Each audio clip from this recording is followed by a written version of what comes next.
బహువ్రీహి సమాసం అంటే ఏమనుకున్నాం? అన్య పదార్థ ప్రాధాన్యం బహువ్రీహి. ఉదాహరణకి ఇందాక చెప్పుకున్నదే చక్రపాణి, చక్రమును పాణియందు కలవాడు ఎవరు? విష్ణువు. అవునా?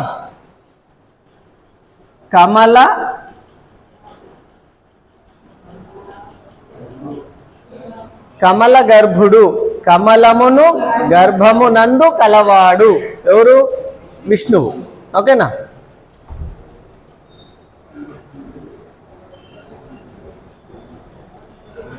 దశకంఠుడు, 10 తలలు కలవాడు ఎవరు? రావణుడు.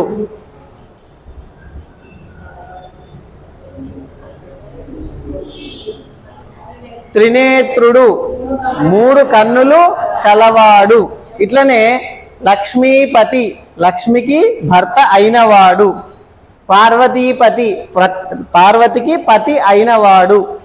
సీతాపతి, సీతకు పతి అయినవాడు. అవునా?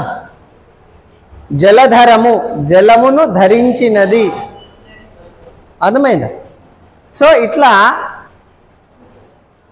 ఒక్కొక్క పదానికి సమాసంలో ఉన్నటువంటి పదాలకు కాకుండా వేరే పదాలకు ప్రాధాన్యత ఉంటే దాన్ని బహువ్రీహి సమాసము అని చెప్పేసి అంటారు. అవునా? మీకు ఇక్కడ దశకంఠుడు, త్రినేత్రుడు, చతుర్ముఖుడు. అవునా? ఇక్కడ కొంచెం కన్ఫ్యూజ్ అయ్యే అవకాశం ఉంటుంది, ద్విగు సమాసం ఏమో అని. ద్విగు సమాసం చెప్పుకున్న తర్వాత ఆ క్లారిటీ వస్తుంది. ఓకేనా? ద్వంద్వ సమాసం అంటే ఏమనుకున్నాము? సమాసంలో ఉన్నటువంటి 2 పదాలకు సమానమైన ప్రాధాన్యము కలిగినటువంటి సమాసం. అవునా? ఉభయ పదార్థ ప్రాధాన్య సమాసము ద్వంద్వము. అవునా? రామలక్ష్మణులు,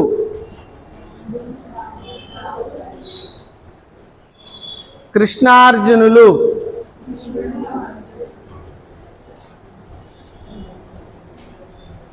సీతారాములు, తల్లిదండ్రులు, కాలు చేతులు, ఊరు పల్లెలు. అవునా?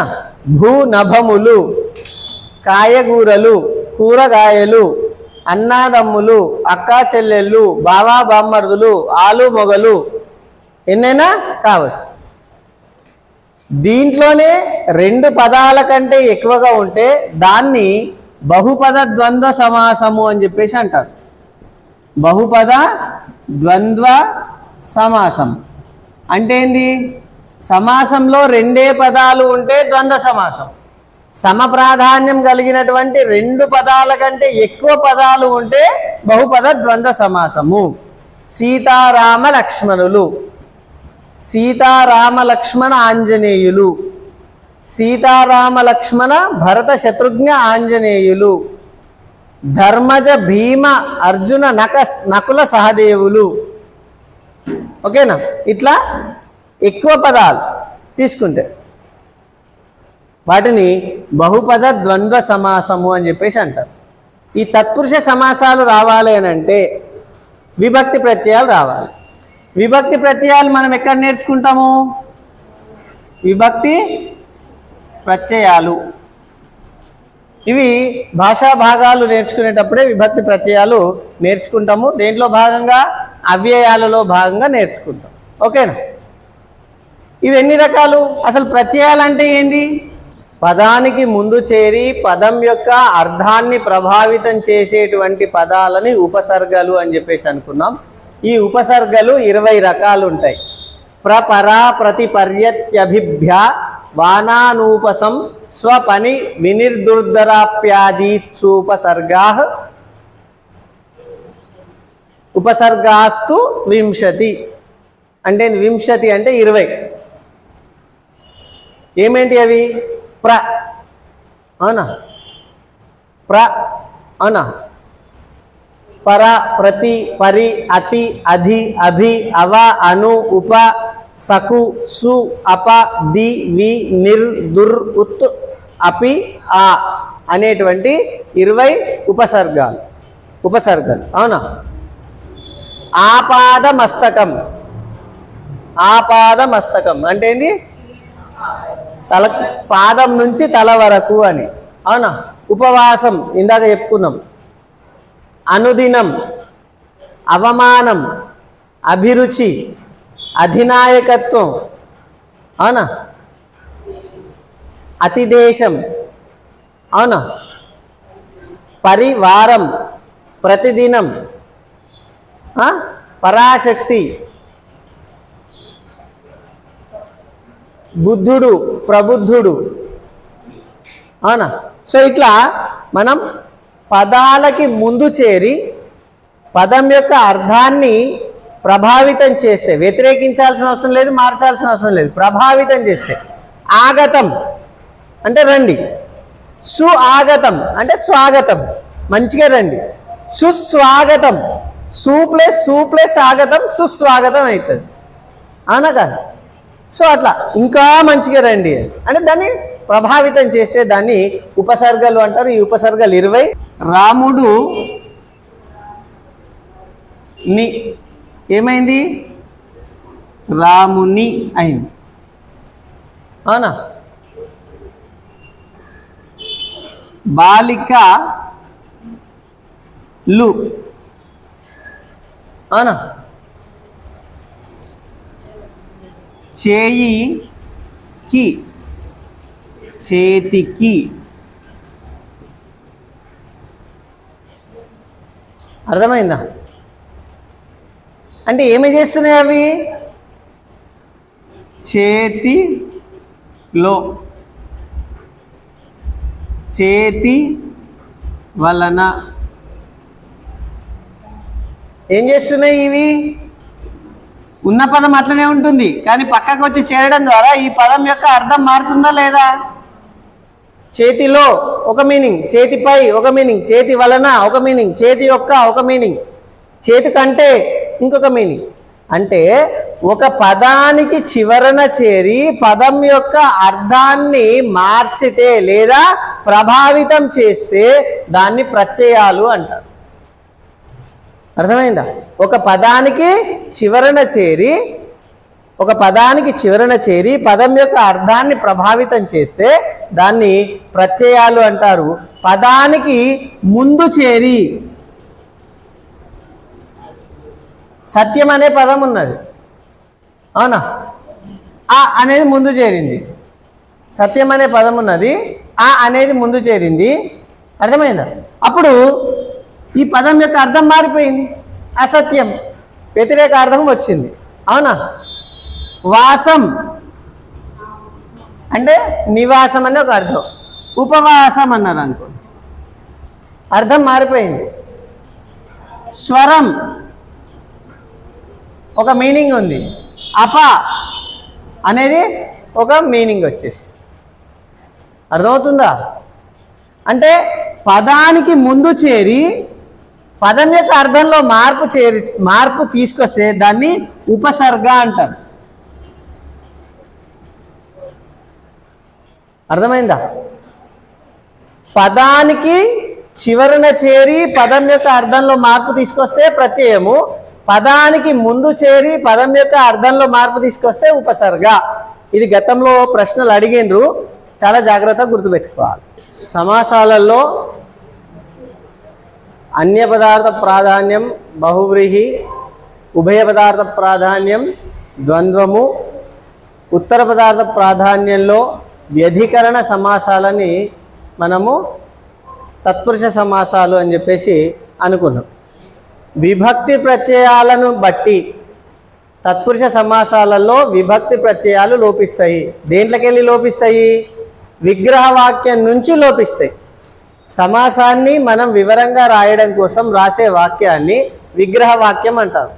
విగ్రహవాక్యంలో ఉండి సమాసంలో లేకపోతే ఏంటి, విభక్తి ప్రత్యయాలు లేకపోతే దాన్ని లుక్ సమాసము అంటారు అని అనుకున్నాం.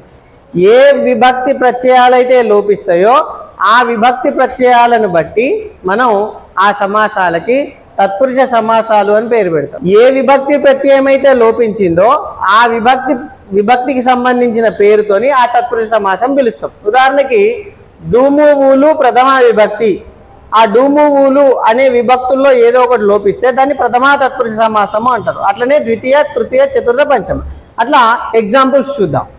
ఇక్కడ మధ్యాహ్నము ఉంది. అహ్నము మధ్య భాగము, లేదా కొంతమంది ఎట్లా విభజిస్తారు, అహ్నము యొక్క మధ్య భాగము అంటారు. అవునా? ఇక్కడ అహ్నము యొక్క మధ్య భాగము అంటే ఏ సమాసం అవుతుంది? యొక్క కింకుని యొక్క లోన్ లోపల వస్తుంది. ఇప్పుడు ఇది నా యొక్క పెన్ను అంటే ఏంది? ఇది నా పెన్ను, నా యొక్క పెన్ను. ఈ యొక్కకి అహ్నము యొక్క మధ్య భాగంకు డిఫరెన్స్ ఉందా లేదా? అహ్నం అనేది ఒక వ్యక్తి కాదు, దాని యొక్క ఉంటుందా కాదు, దాంట్లో కొంత భాగము అంటే అహ్నము మధ్య భాగము, మధ్యాహ్నము ము భాగము ము లోపించింది కాబట్టి ఇది ప్రథమా తత్పురుష సమాసం. అట్లనే అర్ధ రూపాయి, రూపాయిలో అర్ధము కింకుని యొక్క లోన్ లోపల మళ్ళా లో అన్న కూడా వస్తుంది. లో అంటే ఏంది? క్లాసులో విద్యార్థులు. అవునా? దానికి రూపాయిలో సగానికి డిఫరెన్స్ లేదా? ఉంది. కాబట్టి ఇక్కడ అర్ధము అనేది ముఖ్యం. కాబట్టి రూపాయిలో అర్ధము ము లోపిస్తున్నది, అర్ధ రూపాయిలో ము లోపిస్తున్నది కాబట్టి ఇది ప్రథమ తత్పురుష సమాసం. అర్థమైందా డౌటా? ఇదే కొంచెం కన్ఫ్యూజ్ చేస్తుంది. ప్రథమ తత్పురుష సమాసమే కొంచెం కన్ఫ్యూజ్ చేస్తుంది. దీన్ని అర్థం చేసుకోవాలి. అందులో ఉన్న షష్ఠీ తత్పురుష సమాసంలో ఉన్న యొక్కకి విగ్రహవాక్యం రాసేటప్పుడు ప్రథమ తత్పురుష సమాసంలో ఉన్న యొక్కకి డిఫరెన్స్ ఉంది. అందులో ఉన్న లోకి దీంట్లో ఉన్న లోకి డిఫరెన్స్ ఉంది. అది గమనిస్తే మనం అది ప్రథమ తత్పురుషమా షష్ఠీ తత్పురుషమా అనేది క్లియర్గా అర్థమవుతుంది. ఇది అర్థమైంది కదా? నెక్స్ట్ నెల తాల్పు, నెలను తాల్పు, నెలను తాల్పు అంటే చంద్రవంకని పెట్టుకోవడం. తర్వాత బ్రహ్మను తెలిసిన వారు, బ్రహ్మ విత్తములు, బ్రహ్మము గురించి తెలిసినటువంటి వారు. ఓకేనా? బ్రహ్మను తెలిసిన వారు. కూర్చి గురించి అసలు అయితే ఇంకొక సూత్రం కూడా ఏముంది సమాసాలలో అంటే విగ్రహవాక్యాన్ని బట్టి మనం సమాసానికి పేరు పెట్టాలి. అర్థమైందా? ఉదాహరణకి ఇక్కడ రాజశ్రేష్ఠుడు ఉంది, రాజుల యందు శ్రేష్ఠుడు. అర్థమైందా? రాజుల యందు శ్రేష్ఠుడు అయితేనేమో ఏమవుతుంది? సప్తమి తత్పురుష సమాసం అవుతుంది. రాజులలో శ్రేష్ఠుడైతే షష్ఠి అవుతుంది. కానీ లోపల అంటే క్లాసులో ఉన్నట్టు రాజులలో ఉన్నాడు కదా, కాబట్టి షష్ఠి కాదు.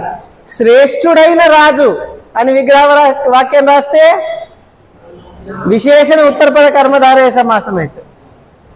అర్థమైందా? కాబట్టి విగ్రహ వాక్యాన్ని బట్టి సమాసానికి పేరు పెట్టాలి. దాంట్లో కూడా విగ్రహవాక్యంలో ఇచ్చినప్పటికీ, విగ్రహవాక్యం ఇచ్చినప్పటికీ లేదా సమాసం ఇచ్చినప్పటికీ రెండు కన్ఫ్యూజ్ చేసేటువంటి ఆన్సర్స్ ఉన్నప్పుడు ఎక్కువ కరెక్ట్ ఏదో అది పెట్టాలి. అది ఎట్లా అనేది మొత్తం అన్ని సమాసాలు అయినాక చెప్పుకుందాం. ఓకేనా? ఇక్కడ బ్రహ్మను తెలిసిన వారు, నిన్నులను కూర్చి గురించి. ఓకేనా? గురించి కూడా అదే, నిన్నులను కూర్చి గురించి, బ్రహ్మ గురించి తెలిసిన వారు అయినా కూడా ద్వితీయ విభక్తి అవుతుంది. గుణహీనుడు, గుణము చేత హీనుడు, చేతంచేన్ తోడంతో. వ్రత సంపన్నుడు, వ్రతము చేత సంపన్నుడు, చేతంచేన్ తోడంతో. హోమధేనువు, హోమము కొరకు ధేనువు, కొరకున్కై చతుర్థి. భూత బలి, భూతముల కొరకు బలి. అగ్ని వలన భయము, వలనన్ కంటెన్ పట్టి పంచమి. పాప భీతి, పాపము వలన భీతి, దొంగ వలన భయము. అట్లా రాముని యొక్క బాణము షష్ఠి. బ్రహ్మ యొక్క ముఖములు. అర్థమైందా? మాటల యందు నేర్పరి, రాజుల యందు శ్రేష్ఠుడు, ప్రియం కానిది, అసూయ లేనిది. ఓకేనా? ఇలా ఏ విభక్తి ప్రత్యయాలు అయితే లోపిస్తున్నాయో ఆ విభక్తి ప్రత్యయాలను బట్టి ఈ తత్పురుష సమాసాలకు ఆ విభక్తి పేరు వస్తుంది. ప్రథమా విభక్తి ప్రత్యయాలు లోపిస్తే ప్రథమా తత్పురుష సమాసము, ద్వితీయ విభక్తి ప్రత్యయాలు లోపిస్తే ద్వితీయ తత్పురుష సమాసము, అట్లా మిగతా 7 కూడా వస్తుంది. అయితే ఇక్కడ మీకు గుర్తుపెట్టాల్సింది చాలాసార్లు వచ్చిన ప్రశ్న ఏంటంటే ఈ నన్య తత్పురుష సమాసంలో అప్రియము, అనసూయ అనే పదాలు ఉన్నాయి కదా, ఆ అన్ అనే 2 పదాలు వస్తున్నాయి. ఆ అన్ వచ్చినప్పుడు నన్య తత్పురుష సమాసం అవుతున్నది. ఎప్పుడు మనము ఆ వాడాలి, ఎప్పుడు మనము అన్ వాడాలి. ఏ పదాలైతే అచ్చులతో మొదలైతాయో ఆ పదాలకు అన్ వాడాలి. ఏ పదాలైతే హల్లులతో మొదలైతాయో ఆ పదాలకు ఆ వాడాలి. అవునా? జ్ఞానం హల్లుతో ప్రారంభమైంది, అజ్ఞానం.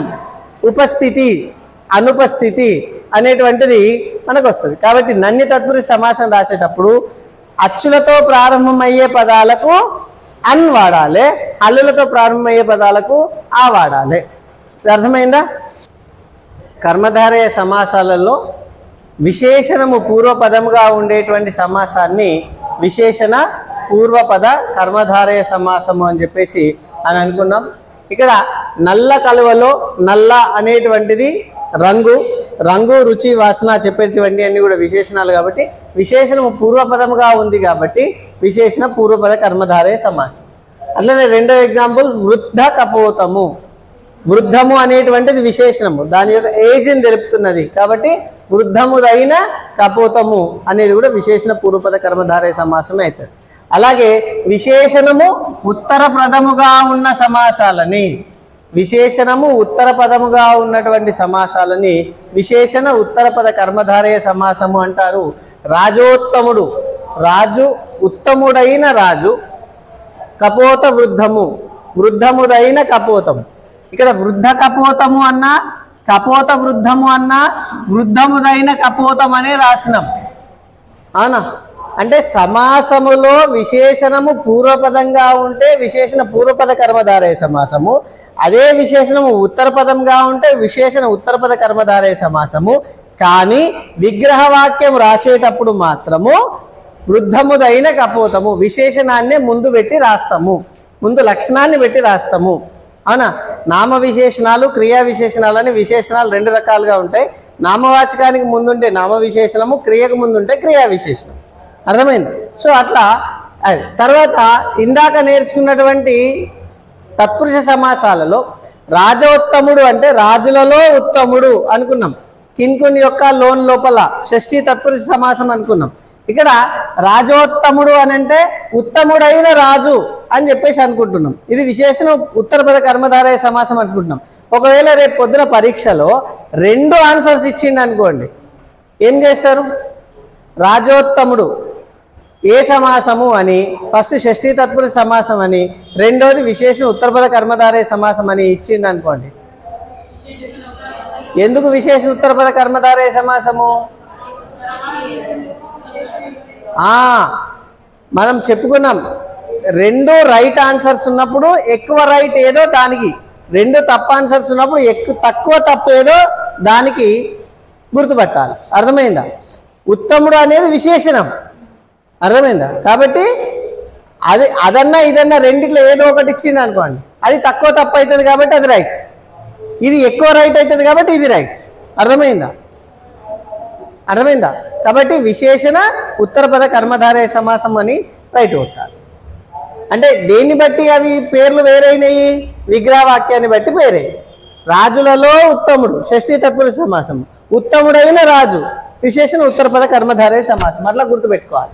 తర్వాత విశేషణ ఉభయపద కర్మధారయ సమాసము. శీతోష్ణము, శీతమైనది ఉష్ణమైనది, మృదు మధురము, మృదువైనది మధురమైనది. సార్ ఇందాక తల్లిదండ్రులు, అక్క చెల్లెళ్ళు, బావా బామ్మర్దులు, కాయగూరలు, కూరగాయలు ఇవన్నీ ద్వంద్వ సమాసం అన్నారు కదా సార్. ఇప్పుడు శీతమైనది ఉష్ణమైనది కాయలును కూరయులను లెక్క సమానం కాదా సార్ అని డౌట్ రావచ్చు. శీతమైనది అంటే దాని యొక్క స్థితిని తెలుపుతున్నది, ఉష్ణమైనది అంటే దాని యొక్క స్థితిని తెలుపుతున్నది, అది విశేషణం.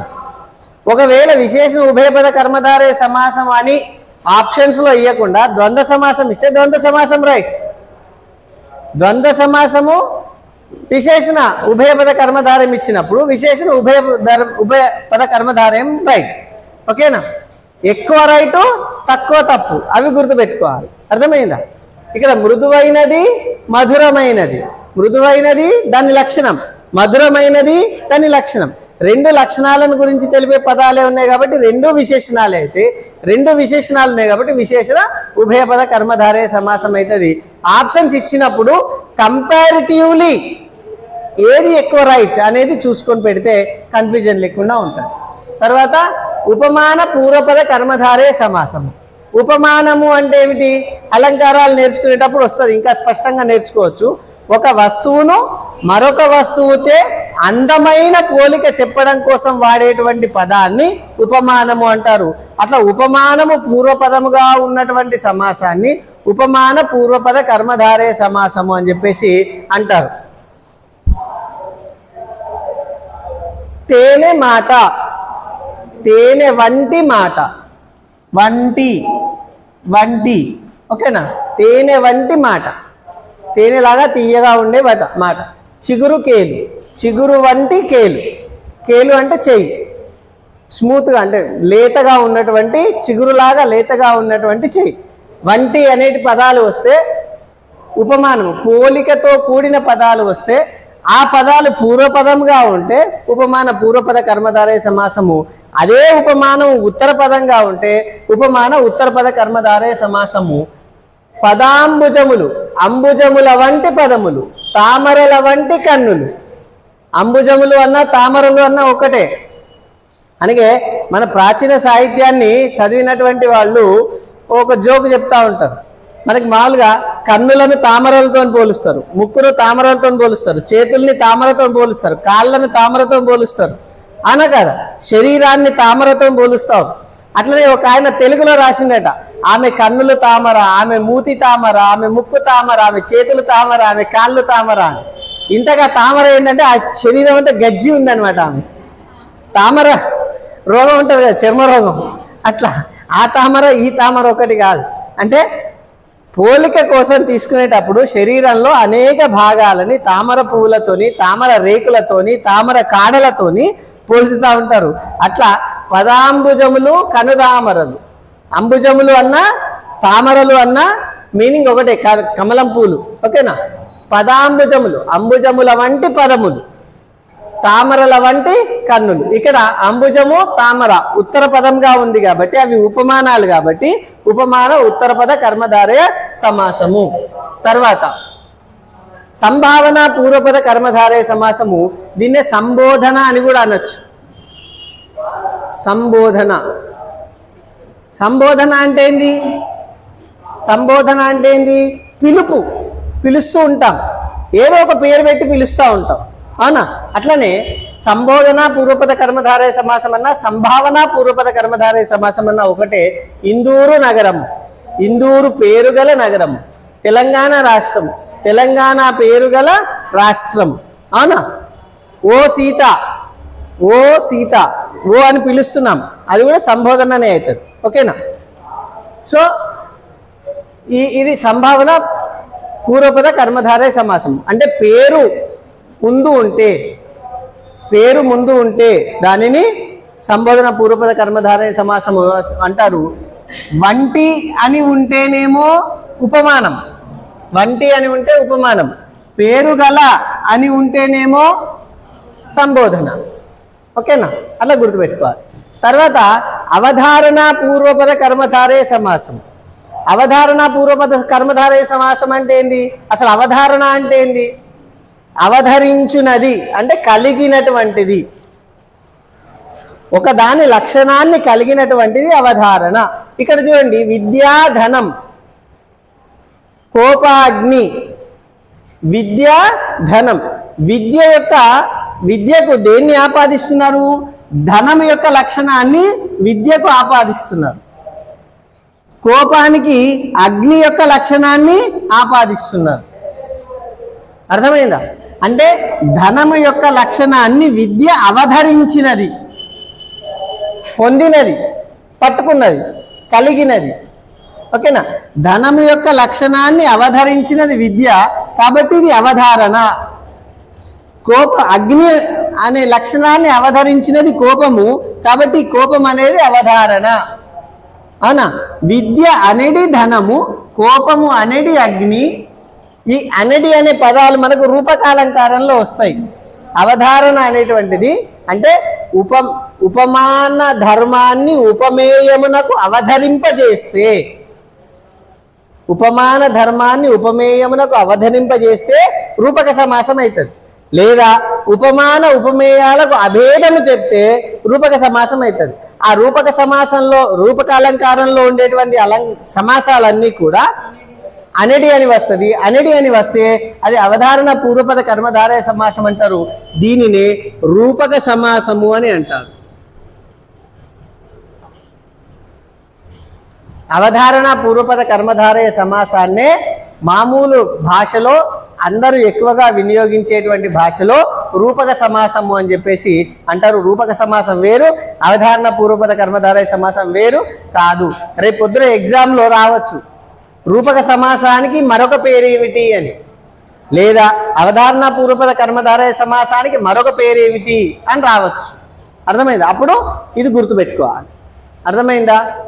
అనడి అని వస్తే అది రూపకాలంకారము, రూపక సమాసము.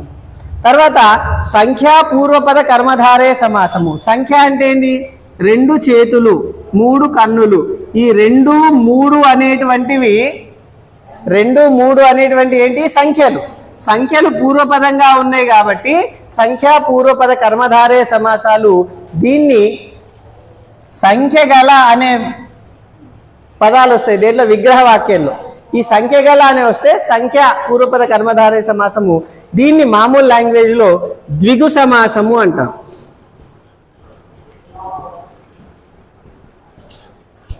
సంఖ్యా పూర్వపద కర్మధారయ సమాసాన్ని సాధారణంగా ద్విగు సమాసం అని అంటారు. ఎట్లయితే రూపక సమాసము అవధారణ పూర్వపద కర్మధారయ సమాసం ఒకటో, ద్విగు సమాసము సంఖ్యా పూర్వపద కర్మధారయ సమాసం ఒకటే. దాన్ని ఈ పేరుతో పిలుస్తారు, దీన్ని ఆ పేరుతో పిలుస్తారు, దేన్ని ఏ పేరుతో పిలుస్తారు అనేది కన్ఫ్యూజ్ కాకుండా మనం గుర్తుపెట్టుకోవాలి. ఇక్కడ మీకు ఇంకో డౌట్ రావాలి. సార్ ఇందాక బహువ్రీహి సమాసం చెప్పినప్పుడు త్రినేత్రుడు అని చెప్పిండ్రు, తర్వాత దశకంఠుడు అని చెప్పిండు, దశ అనేటువంటివి చతుర్ముఖుడు అని చెప్పిండ్రు. దశ చతుర్ అనేటివి కూడా సంఖ్యలే కదా, అవి కూడా సంఖ్యలు పూర్వపదంగా ఉన్నాయి కదా, మరి అవి ద్విగు సమాసాలు ఎందుకు కావు అంటే అందుకనే సమాసాల యొక్క బేసిక్ విషయాలు మనం తెలుసుకోవాలి. అది పూర్వపద పదార్థ ప్రాధాన్యమా, ఉత్తర పదార్థ ప్రాధాన్యమా, అన్య పదార్థ ప్రాధాన్యమా తెలుసుకోవాలి. త్రినేత్రుడు అన్నప్పుడు త్రీకి కానీ నేత్రములకు కానీ ప్రాధాన్యత లేదు. 3 కన్నులు ఎవరికి ఉన్నాయో వాళ్లకు ప్రాధాన్యత ఉంది. మనం ఏం చేయాలి? ప్రాధాన్యత కనుక్కోవడం కోసము వాక్యం తయారు చేయాలి. త్రినేత్రుడు తిన్నాడు అనుకోండి. 3 తిన్నాయా, కన్నులు తిన్నాయా? 3 తినలేదు, కన్నులు తినలేదు. 3 కన్నులు ఎవరికి ఉన్నాయో వాడు తిన్నాడు. ఎవడు? శివుడు తిన్నాడు. అర్థమైందా? దశకంఠుడు వచ్చాడు అనుకో, 10 వచ్చిందా, కంఠం వచ్చిందా? 10 రాలే, కంఠం రాలే. 10 కంఠాలు ఎవడుకునే వాడు వచ్చిండు, రావణాసురుడు వచ్చిండు. కాబట్టి అన్య పదార్థ ప్రాధాన్యం బహువ్రీహి. కాబట్టి ఏకాక్షుడు అన్న బహువ్రీహి. ఓకేనా? ఒంటి కన్ను అన్నాడు అనుకో, ఒంటి కన్ను ద్విగు. ఒంటి కన్ను, ఒకటి కన్ను, ఒక్క కన్ను ద్విగు. అర్థమైందా? ఒక్క కన్ను ఉంటే ద్విగు. ఏకాక్షుడు అంటే ఒక్క కన్ను కలవాడు. అర్థమైందా?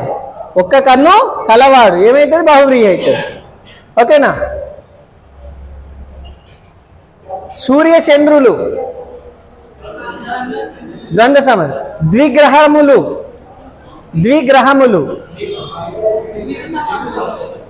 ద్విగు సమాసం. అవునా? ద్వినేత్రుడు బహువ్రీహి. అవునా? 3 కన్నులు, 3 లోకాలు, 3 నేత్రములు కలవాడు త్రినేత్రుడు. అవునా? చతుర్ముఖములు ద్విగు. చతుర్ముఖుడు బహువ్రీహి. ఈ సంఖ్యా పూర్వపద కర్మధారయ సమాసాన్నే ద్విగు సమాసము అని చెప్పేసి అంటారు. అవ్యయ పూర్వపద కర్మధారయ సమాసము. అవ్యయాలు అంటే కూడా మీరు భాషా భాగాలు నేర్చుకుంటే వచ్చేటువంటి ఏవిటిని అవ్యయాలు అంటారు అనేది అవ్యయాలకు సంబంధించిన క్లాస్లో తెలుసుకుంటారు. ఓకేనా? అవ్యయ పూర్వపద కర్మధారయ సమాసము. అవ్యయాలు అంటే ఏమిటి? లింగ వచన విభక్తి శూన్యములైన పదములను అవ్యయాలు అంటారు. ఆ అవ్యయాలు పూర్వపదంగా ఉంటే వాటిని అవ్యయ పూర్వపద కర్మధారయ సమాసం అంటారు. దాన్ని అవ్యయీభావ సమాసం అని కూడా అంటారు. అవ్యయాలంటే ఏంటి? ఇందాక మనం చెప్పుకున్నాం, ఉపసర్గలన్నీ అవ్యయాలే, అట్నే ప్రత్యయాలన్నీ అవ్యయాలే, అసమాపక క్రియలన్నీ అవ్యయాలే, అవునా? సముచ్చయాలన్నీ అవ్యయాలే, ఆశ్చర్యార్థకాలన్నీ అవ్యయాలే. అవ్యయాల క్లాసులో వాటి గురించి తెలుసుకుందాం. ఓకేనా? యథాశక్తి, శక్తిని అనుసరించి ప్రతిదినము. ఇక్కడ యథ అనేటువంటిది అవ్యయము, ప్రతి అనేటువంటిది అవ్యయము. అవ్యయము పూర్వపదంగా ఉంది కాబట్టి అవ్యయ పూర్వపద కర్మధారయ సమాసము అవ్యయీభావ సమాసము అవుతుంది. ఓకేనా?